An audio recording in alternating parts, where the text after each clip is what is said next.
Welcome, everyone. I'm so glad that you have made the time to be here today. It's so lovely to have you. Welcome to our masterclass today. It is called Rise to Your Role, and it's all about being the parent that you wish you had. So this is to really lean into all of the potential that we have as human beings, that we have as parents. And again, not to blame or shame at all, but it's more so to set a boundary and to say, you know what? I know better. That means I'm doing better. I know better now. So better starts with me. I have experienced toxicity. I have experienced relational trauma. I have experienced high dysfunction, and it stops here. I will no longer pass that down my lineage, right? It's kind of like when, not to be morbid, but when people commit suicide, right? For whatever reason that they are possessed to commit suicide, what they're really wanting deeper down is to end the pain. They want the pain to be over. They want a fresh start. They want a clean slate. But as a result, going through with that or committing that, right? We pass that down. We pass that along. And the irony is that that's probably not what we want to pass along by committing suicide, by attempting to end the pain and to start over.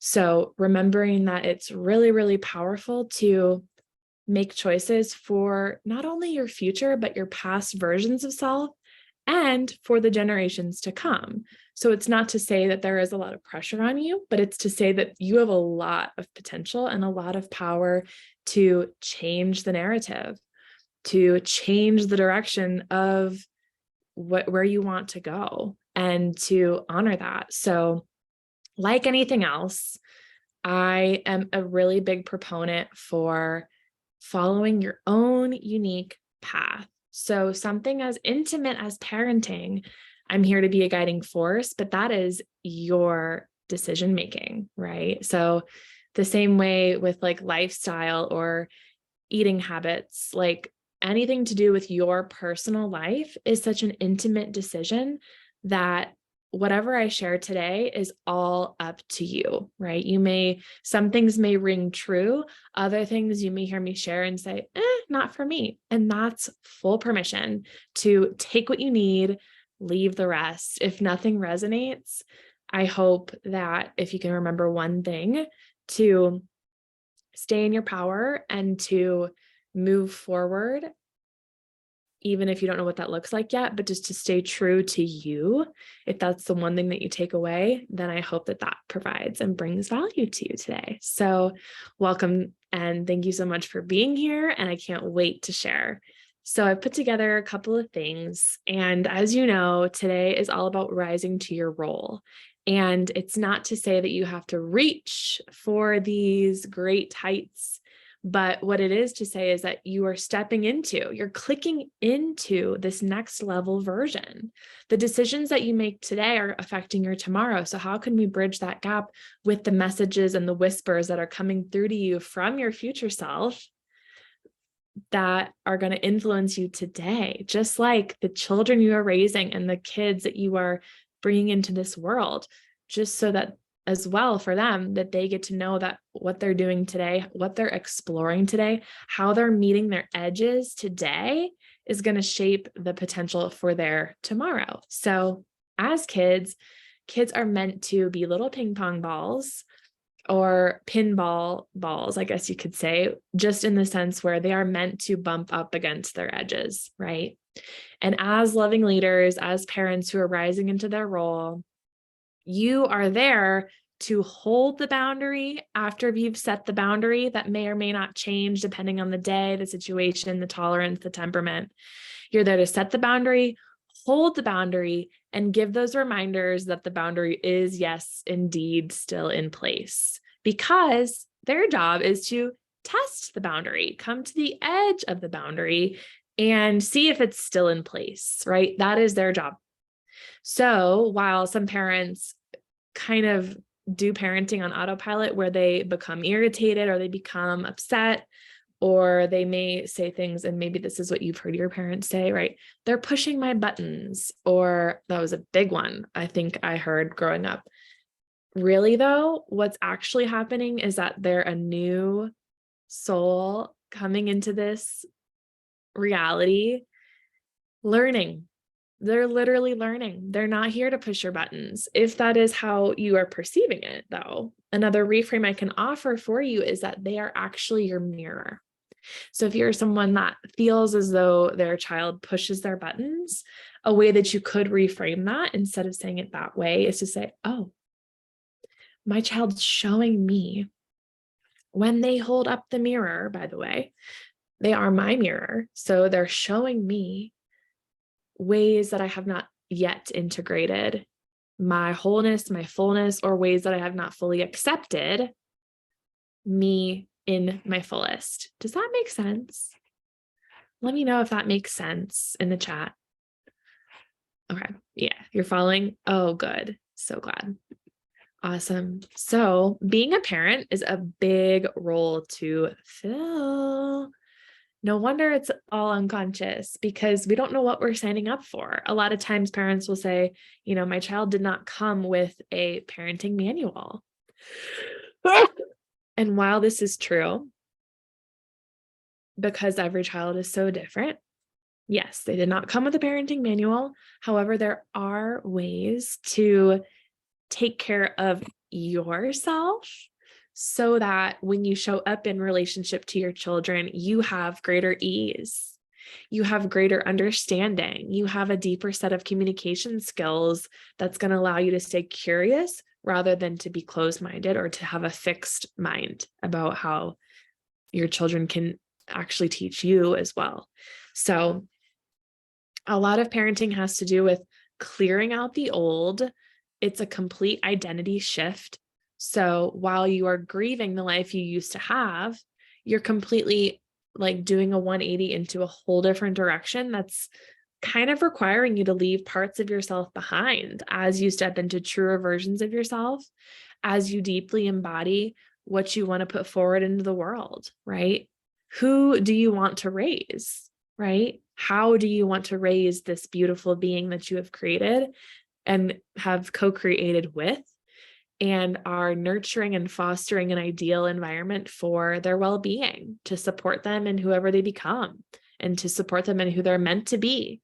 Because I believe that they come in to teach us, and they have a greater purpose that we come to find as our layers of consciousness increase. And as we learn why we're here, we need each other. So there's a reason that your child or your children have chosen you specifically. You're part of the code, you're part of the experiment, whatever you want to call it. Like you're part of the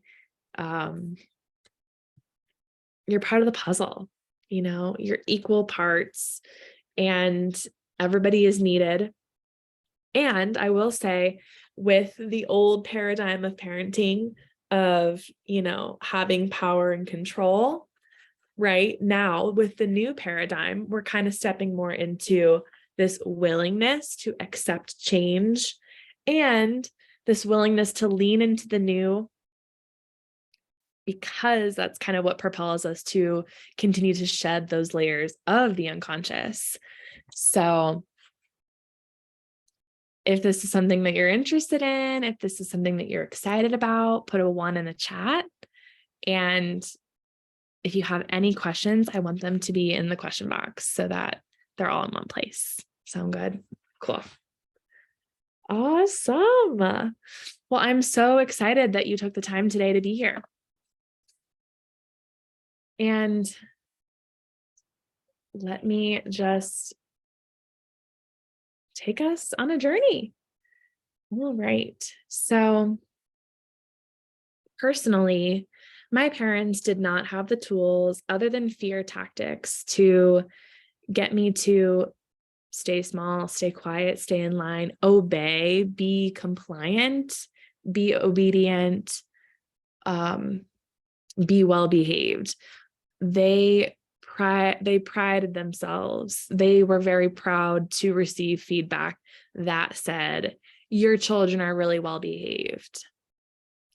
And in that time, that was like a high value, as well as the same way that like perfectionism would kind of stroke my ego. Like if somebody said, wow, that's so efficient or whatever. Like if somebody complimented me and I was to receive feedback around my performance, and if I knew it had to do with that deeper wound of perfectionism, it'd be easier to receive that because it aligns with that external value as well.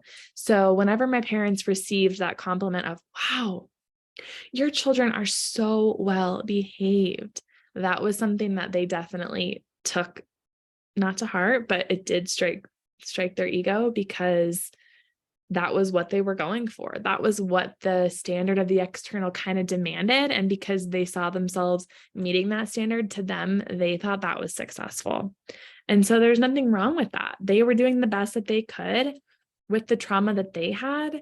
And, you know, what I know now from how I was brought up in that fashion, and as well as going through school and learning alternatives, I have found like ways that I would rather.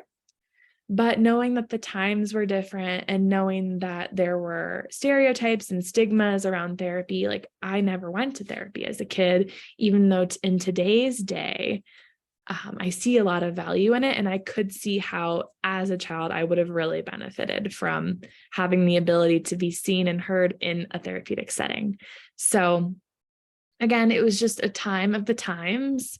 And, you know, even probably the ways of therapy were different than they are today. So just kind of accepting that, like, what shaped me was what kind of put me on this journey. And I'm exactly where I need to be, and everything happened in divine timing. And just trusting that because I went through what I went through is how I'm able to share what I know today. So what I want to remind you is that there is always a choice point, especially when we think that there's not. You know, a lot of the time I hear from parents that, let's say it's in the moment or the height of the emotional disruption, or let's say there are punches being thrown, like we're at that threshold of emotionality, right?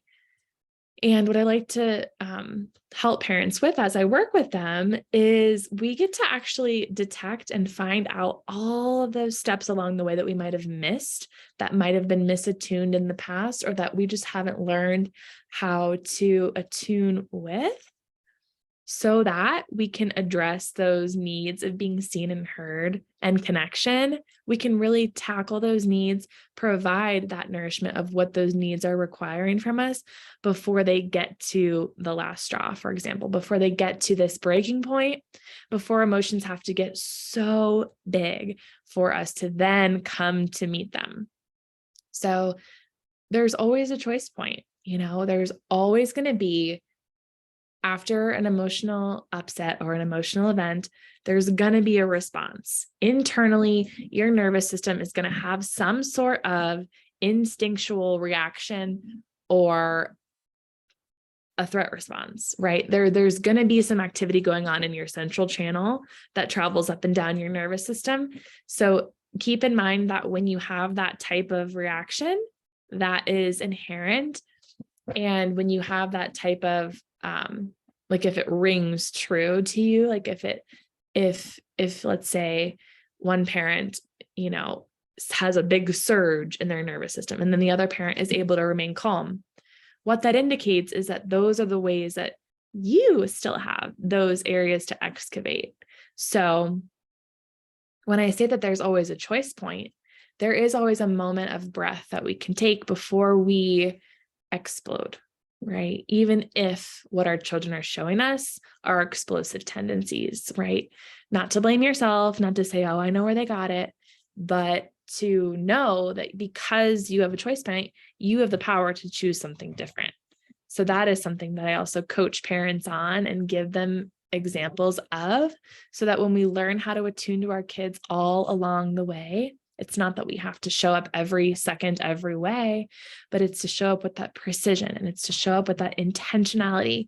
And the moments that we do have, we're providing deep care that, let's say when there is an emotional upset, it's very, very easy and aligned to set the boundary without shame, allow them to know, like, this behavior doesn't happen. Like, I will not allow my children to get hurt. I will not allow my children to be in danger, like setting those boundaries and just saying that this is just how it is.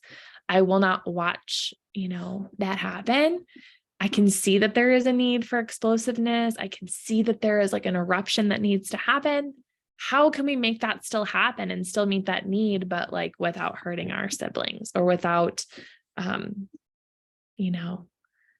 causing that, creating that setup of those extremes to then attempt to connect, right? That's the attempt to have some sort of connection with a parent or a sibling or the environment. And usually when it's so big and so loud, that's when everybody rushes in because it sort of demands our attention, right? We're teaching our children that it's okay to request our attention. And if we cannot meet that request, are there still ways to move forward and to know that we're still loved and accepted as we are in our wholeness and in our fullness, rather than to take it personally, but also knowing that we matter and that we're important and that we are worthy of getting our needs met and that we are only responsible for us and our feelings. We are not responsible for our parents' feelings. We are not responsible for our children's feelings. So we're doing a lot of untangling and knowing through that choice point, giving ourselves alternatives, showing ourselves that there's another way, building evidence for ourselves that there is another way definitely helps us. So for me personally, from age, I would say 16 to 26, I was on hormonal birth control. And so for me, what that provided was relief for hormonal acne. And when I looked, because I still have acne, by the way, I still have a few flare-ups here and there. Even though my skin has dramatically improved, I'm still really working on a holistic way to heal myself from the inside out and to show up in more of my authenticity. But when I looked at the emotionality behind acne, you want to know where it led me? I came to find out that the emotional components of acne come back to acceptance of self. And this is one of my deepest wounds, because there's so many ways that we're taught or conditioned to not accept self. And so when I was prescribed hormonal birth control for my acne went away as a symptom, but I'm not sure if my acceptance of self like just went away that same kind of way. It sort of had to be teased out, tickled out through my own mentorship, through my own schooling, through my own therapy, through my own process of coming to terms. And I'm still working on it. I'm still working through it, and I'm still working with it, because there's so many levels and layers and parts of myself that I am learning that it is safe to accept. So for me, acne was all about not liking myself, not accepting myself, right? And the mantra that I use personally is, I love and accept myself where I am right now. I am exactly where I need to be. And that helps my mind and my mind-body connection in those moments of self-doubt, in those moments of fear, in those moments where I internalize the ways I was treated as a kid, even though now I know better. Now I know that those ways were never personal, but I just get to continue to uncover and shed these layers that are not helpful. So when the world changed at the end of 2019, I claimed my biggest identity shift yet. I said goodbye to a 12-year career of babysitting, a total of 35 families plus, as well as my prescriptions, which included hormonal birth control. That was my awakening at the end of 2019. I said goodbye to prescription hormonal birth control for acne, as well as it did provide birth control, right? It was that double functionality. And I think it was a side effect, right? That it was helpful for acne. So I said goodbye to hormonal birth control. I said goodbye to another acne medication that I think was, it was whatever. It was another medication I was on for acne, because it's not that my acne, needed, more, it needed more than what those things could provide, right? It's not that it was healing because I was on these medications, if that makes sense. I was still having symptoms. I was still having acne, even though these medications and products claimed to be able to help me with that. So I just had a deeper calling. I just had a deeper awareness. I had a deeper knowing. And I went down the rabbit hole of, again, health and learning how to heal myself from the inside out, that I knew I had to give myself this chance and this opportunity and this shift. And I'm not a doctor, so I do not recommend doing this. I don't have any recommendations for that kind of thing. I'm just sharing that this was my personal experience. I completely removed those things.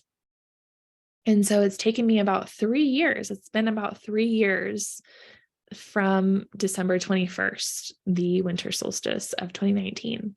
So 3 years later is where we are today. And I am still feeding my gut, feeding my health, all of the things I've been learning, and nourishing myself from a place of wholeness and wellness, and starting my day with tea, and starting my day with lemon water with black lava salt, and really mineral rich ways of electrolytes to help me stay hydrated, to feed my cells exactly what I need, right? If I think about it, of all these years that I wasn't giving myself what I needed, let's say, right? Like, let's say I was on that for 10 years. I've only been off of it for 3. So this is when a lot of the reconstruction has been happening, but I'm making health a priority, and it's not something that you can just do one day and now you're healthy. It's an ongoing, along with movement, along with sleep, along with all of the things. It's been quite the journey for me, and I've had a lot of realizations along the way. But my intention for sharing that piece of my journey is to share that when I returned to my natural rhythms, my intuition became stronger. I was able to trust myself more, right? Go figure. If I'm removing those things, of course, I'm going to have an easier time accepting myself if I'm able to anchor into deeper trust. If I'm able to leap and know that the net will appear, right? If I'm able to take care of myself energetically, spiritually, mentally, physically, then I know I have my ground covered. I know that obviously it's a practice, right? There's always going to be more to lean into. It's always going to be with repetition. But for me, my voice turned on.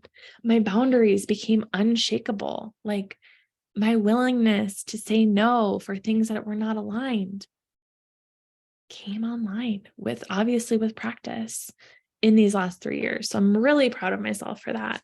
And I wanted to share that part of my journey, just one, to document that moment in time, but also to show that, like, change takes time, even though there's consistent effort, right? And as a sensitive child that I was, who I believe I had 2 equally sensitive parents, right? If they didn't have their trauma, if they were able to work through those levels and layers, then they're equally as sensitive, honestly.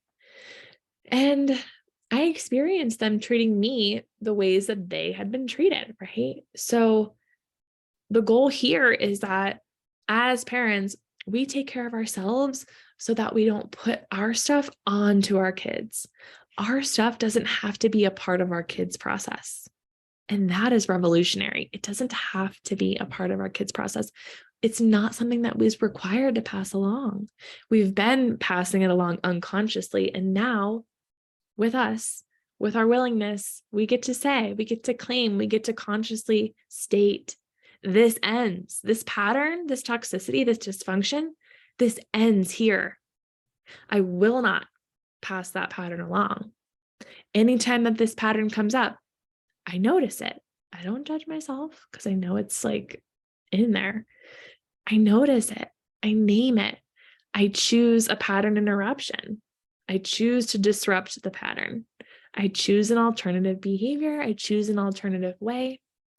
And I know that part of the process is going to be like that forward movement with those hiccups. There's going to be that moment where it feels like you're going backwards, or it feels like, oh, haven't we already dealt with this?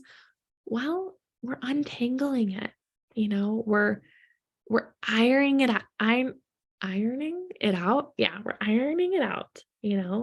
That's the part that takes the consistency. And it's worth it. It's worth it because what's the alternative? To just turn a blind eye to what we know is what we don't want our future to embody, right? So while I received the sense of how they were raised, my parents, right?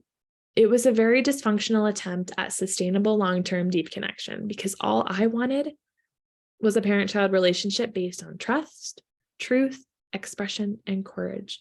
And a dynamic where it was safe to be in all of my humanness. But instead, for example, family trauma of spanking had definitely been passed down from my mom and dad's side. So spanking was passed down, shame was passed down, secrets was passed down, hiding, and lots of loss, a tremendous amount of loss. And as a result, I attracted much love and loss in my life as well.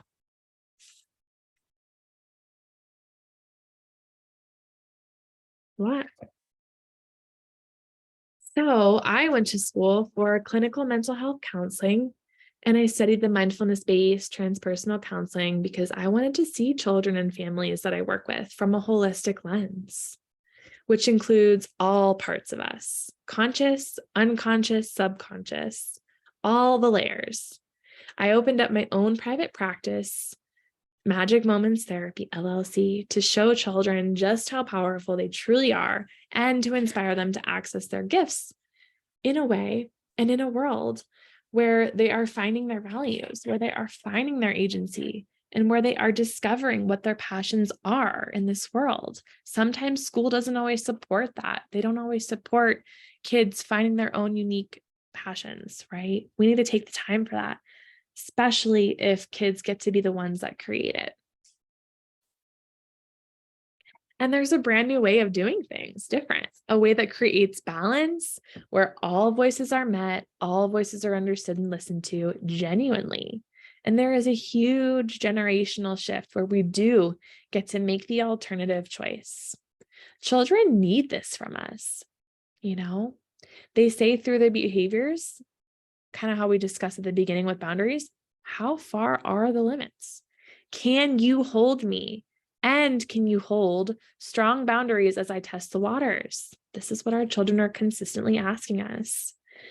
And my parents versus me working with kids now had a very opposite idea of what was needing to happen if ever there were big feelings or emotional upsets, because I was spanked as a child and my parents were spanked as children too, which allows me to see the compassion. The abuse was passed down through both generational lines on my mom and dad's side. What we would consider abuse today used to be considered corporal punishment. That was the standard, that was the norm. So again, to notice that like the times have changed is a really big piece, because I'm not saying that my parents were abusive. I'm saying that they took part in what would now be classified as abusive behavior, something that would not be tolerated. And that is the goal. The goal is to see children as people too, because again, there was a time where children were not allowed to be who they deeply were. And we're here to change that. We're here because we know better, we can do better. It's safe to be better and do better now, So there's a lot of collective grief with this. This is not something that I take lightly. It's something that we all get to learn how to grieve so that we can move forward accordingly. And so when you imagine parents who cannot tolerate emotionality and they have small window of tolerance when it comes to discomfort and challenging emotional experiences. This puts limits on emotionality. This really stops them in their tracks, right? Because as kids, both my parents and I, we both got physically punished with spanking. And this was an effort to be responsible for our parents' discomfort and lack of emotional intelligence, right? And here I am being reinforced that everyone else's feelings, especially needs, come before my own. This led me to my processed food addiction and sugar rush. I struggled with this for many years, not knowing that it could be a real thing. I never knew that you could have a processed food addiction, but it turns out that the same areas of the brain light up if you were to do cocaine. So sugar is a drug, and I struggled many years using food to cope with regulating and suppressing my emotions, mostly to eat my feelings when I felt really sad. And I learned to be afraid of my feelings through my traumas of shame and getting yelled at and spanked and threats and punishments that lowered my self-esteem and sense of self-worth. I had a complicated relationship with my parents. I love them because they are my first home, yet I didn't love all of the ways I was treated. But because I was treated that way, I started to internalize that maybe there was something wrong with me, and maybe that was why I was receiving that treatment. And I know that they did not mean all of this projected pain that they caused, which is why I've given my inner child the gift of repair, which is why I have forgiven my parents, which is why I forgive them, because I know they did the best they could. And I know that their wounds are too big and too deep for them to have done anything different. So I've just given my inner child the gift of healing, repair, and comfort through love, pouring more love into her and validating her real experiences, because everything she experienced was so real. She deserved to know that her parents' pain had nothing to do with her. And when she was publicly humiliated and spanked for misbehaving when she really was just being a kid, that's what she came to find out in therapy and in group therapy and in neurofeedback and in breathwork and through parent coaching. Because all the years of repair and healing was worth it for her. And it was for her to give back to her. So inner me, she is beyond worth it. And if I have to work the rest of my life to heal these parts and pieces of myself, she's worth it, 100%. So it takes this level of commitment to self, knowing, because she keeps me going for me, for her, and for us. And I'm here to heal that so that I can live out my mission on this planet and my purpose of helping children. That is why I am here. I'm the biggest kid I know. I have such an inner child way of looking at the world. I'm pretty sensitive, and, the work for me is getting to a place where personal responsibility and personal accountability is enforced when it comes to building emotional tolerance and to be able to handle whatever unfolds, knowing that if there's a change of plans, if there's a change of directions, knowing that felt sense of that threat on my nervous system is perceived and it's allowed and it's okay, but knowing deeper down that I'm actually held, that the universe has my back, that I'm safe. And I get to give my children what my inner ones needed. I get to teach others how to also reparent themselves so that they can parent their children differently on top of those correctional experiences that exist in their own inner children.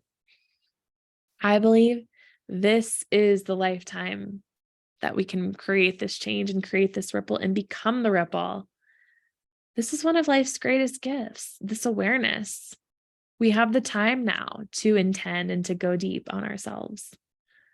What a blessing. Past time, present time, and future time all gets to collide. And I'm giving my children what they need, especially my future children as well. All of this unconditional positive regard, this love, this presence, it does not need to be repeated. So let's dismantle paradigms of the past loudly. Let's get loud about it. Let's rock the boat. Let's track it all. Let's increase our awareness with intuition because this planet has never seen it before, but we're ready. We're right on time. There are energetic, physical, and emotional shifts that our children are relentless with. So, for example, if your child's having a meltdown, or if there's a boundary that needs to be set because maybe there wasn't an expectation that was created or shared, right?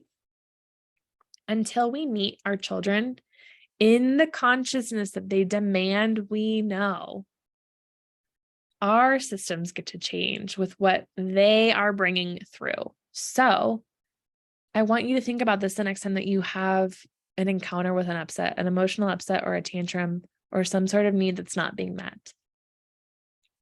Is there a moment where you can be so open to learning? What are they here to teach me right now? What is the lesson? What am I learning? What are they guiding me toward? What am I getting closer to? And not that the goal is to come up with an answer, but it is more so to plant these seeds for ourselves to know that there are endless possibilities at our fingertips. It gets to be easier, but not by asking our children to have less of a hard time in this world of corruption and delusion. So as that exchange, we get to be open and willing.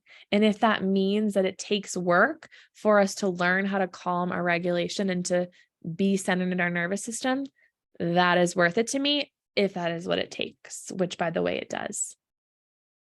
We change within ourselves to witness what's being reflected in our external.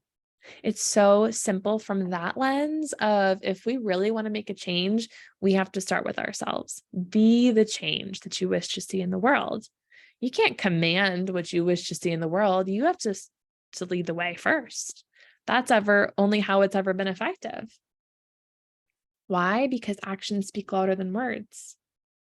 And when we start to attune to this place within ourselves and ask, what did we most need that didn't get met? What is it that we most want? What is it that we most need?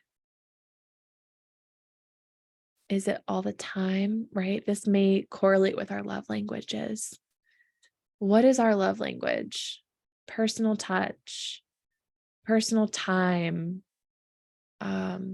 physical touch, time, quality time, words of affirmation. Maybe it's more subtle. Maybe it's someone making you a meal. Maybe it's someone checking in on you after you've shared something with them. Maybe they're checking in a day later. What is it for you that you need or that you love when happens? And that can be one of your love languages. So it untangles our emotional tension and it expands our life force. Our heart becomes more available when we start to know what it is that we need, when we start to know how communication can go with ourselves, what's ideal for us. And this is something that children are so natural at. Their heart, their soul, especially if they're highly sensitive, heart is where the soul is. So the question becomes, are we willing to meet them? Are we willing to go there? Even if it's bringing us to our edge, are we willing to take the lead of our children?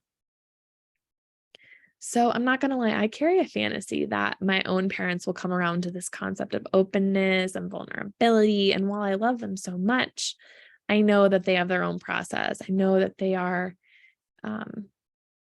doing the best they can. Like I said, I can't tell them or command them to change. I can just lead the way. And it's not to be attached to any outcome of, oh, if I change, they'll be better too. But because that's part of this fantasy, but it's holding the hope, right? The hope is what keeps us alive. So even if I do have wishful thinking, I also get to grieve as well as practice that acceptance within myself that things may never change and that is okay. I get to love and accept them for who they are, how they are today, now. Right? That is the edge. That is the edge. And the beauty is, I do not need them to be different in order for me to change. I do not need them to be different in order for me to change. Now, this can also apply to your children. So while I'm saying I don't need my parents to be different in order for me to make change, it can also apply of I don't need my children to be different in order for me to create and cultivate change. I can remind myself of the ways in which I outsource my power as a way of distracting myself from moving deeper within my own being, within my own process, and within my own emotionality. What am I avoiding? Oh, maybe that's what I need to feel. Staying curious, staying open, because I can learn to be with my own inner places. I can learn that it's safe. I can learn that I can deeply trust. There is that capacity. There is that ability. I am so deeply committed to the parents who want this because it is attainable. It takes the commitment and the time and the effort and the showing up authentically as you are. It is within reach because my superpower is my sensitivity. It is a felt sense of energy and vibration that requires a willingness to feel in order to shift the collective, as well as the generational stickiness. Reparenting all of the frozen inner children inside of me that have experienced an energy of overwhelm has created these parts and protectors that have come online for me that have needed this attuned presence. So it's kind of like the metaphor of having an orphanage inside of ourselves, right? If you imagine all of these frozen fractals, if you imagine all of these frozen particles of ourselves that have been upset or that have been overwhelmed, these young, vulnerable parts of ourselves. Maybe there's teenage parts, maybe there's adolescent parts, there's infant parts, and they all get triggered by memories, events, others, right? All these parts of us can get triggered in events and in an attempt to be liberated, in an attempt to be met, addressed, and freed. And our children are here for us. So they're going to amplify this. That's why it feels so intense. So if you're doing your inner child healing before you bring children into this world, it's going to feel less intense. But if you have children already in the world, you still get to use your children as your mirror to show you where there is more tending to be. When we tend to these parts, that is the gateway to our own well-being, of feeling good in our bodies and feeling good in our nervous systems to be able to regulate for these unattended parts, for all of these parts that have felt neglected or abandoned over the years, that have been frozen in time. It's time to thaw out. It's safe to thaw out. And you don't have to do it alone. You can do it together. So these unattended parts demand our attention the way that our children demand our attention. It's, again, such a metaphor. It's simple to understand, but it feels like a lot when there's multiple processes happening at once. Our intention becomes so very powerful.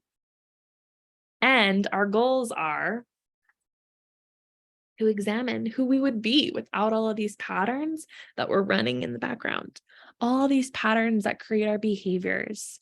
We are subscribing to that energetic frequency. So if it's something that we saw our parents do, and if we were in their energy field and in their presence, that was what we learned was effective, even if it doesn't work. So it might sound crazy, but for example, something to kind of give an example to share this. My mom was always drinking Pepsi, but as soon as my great grandma died, then she drank Coke. And that was my great grandma's drink of choice, was Coke.